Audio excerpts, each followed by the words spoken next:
आप सभी आप सभी को मेरा प्रणाम। मैं जो अपनी कविता प्रस्तुत करने जा रही हूँ, मैं इसका कोई प्रस्तावना या उसका कोई विश्लेषीकरण नहीं करना चाहती। मैं इतना चाहती हूँ कि जब मैं कविता बोलूँ, अपनी भावनाओं को प्रकट करूँ, तो उसके भावों को आप समझें। और कुछ इस तरह नहीं कि कोई मूवी देखकर बोले कि हम जेंटलमैन बनेंगे लेकिन सोसाइटी में अल्फा और सिग्मा मेल ही बनना है। तो डबल स्टैंडर्ड नहीं चाहिए। और लोग अक्सर मेरा सम्मान तो करते हैं, तो शुरू करते हैं। लोग अक्सर मेरा सम्मान तो करते हैं, पर मेरी हिम्मत, मेरे हौसले, मेरी उड़ान को देखकर कुछ सवाल भी करते हैं।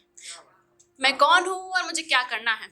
मैं कौन हूँ और मुझे क्या करना है? मैं बस वो हूँ जिसे बस अपना जीवन जीना है। मैं वो हूँ जिसकी दुनिया कर्जदार है। मैं वो हूँ जिसकी कुर्बानी की इस दुनिया में मझधार है। यूं ही नहीं मैंने आदर्श बहू का टैग पाया। कितने लोग कहते हैं ना, ये संस्कारी बेटी है, ये आदर्श बहू है। तो यूं ही नहीं मैंने ये आदर्श बहू का टैग पाया है। हर सुबह की उबलती चाय में खुद की ख्वाहिशों को उबाला है। यूं ही नहीं मैंने आदर्श बहू का टैग पाया है।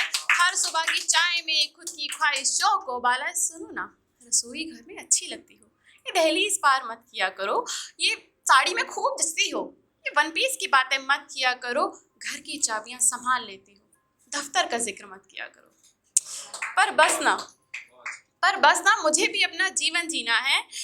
हाँ, मुझे मालूम है, मैं अच्छी लगती हूँ, पर मुझे दहलीज भी पार करना है। साड़ी में खूब जचती हूँ, पर वन पीस भी ट्राई करना है। घर की चाबियां संभाल लेती हूँ, पर अब दफ्तर भी ज्वाइन करना है।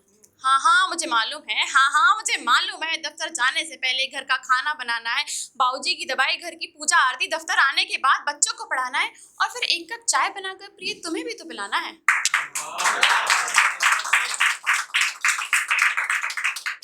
पर बस ना प्रिय, मुझे भी अपना जीवन जीना है। इसलिए तुम्हारे साथ अब एक नई शुरुआत करना है। इसलिए जब कोई नया जीवन जीना चाहती है ना औरत, तो उसे हमेशा सपोर्ट एक अपने प्रिय का ही लगता है, और वो भाई बदल जाते हैं, बदलना ही नहीं चाहते हैं। तो कहते हैं कि मुझे भी अपना जीवन जीना है, इसलिए प्रिय तुम्हारे साथ अब एक नई शुरुआत करना है। हो जाए देरी दफ्तर को तो खाना तुम पका देना, फंस जाऊं दफ्तर में तो बच्चों को तुम पढ़ा देना, और थक जाऊं मैं तो एक कप चाय बनाकर तुम मुझे पिला देना। एक कप चाय बनाकर तुम मुझे पिला देना। और लगता है कि ये सारी चीजें सॉल्व हो गई है ना। फेमिनिज्म या फिर ये सारी चीजें इतनी जल्दी सॉल्व हो जाती हैं क्या?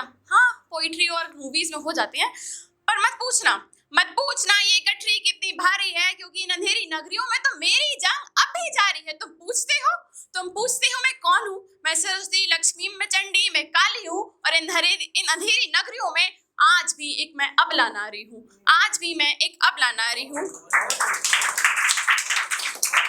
जब चलती हूँ अकेली रातों में, न जाने कितने साए चलते हैं पीछे साथ में। मैं डरती हूँ, मैं मरती हूँ, है तल पसीना माथे पे। फिर नोच खाया उन दरिंदों ने मुझे उस रात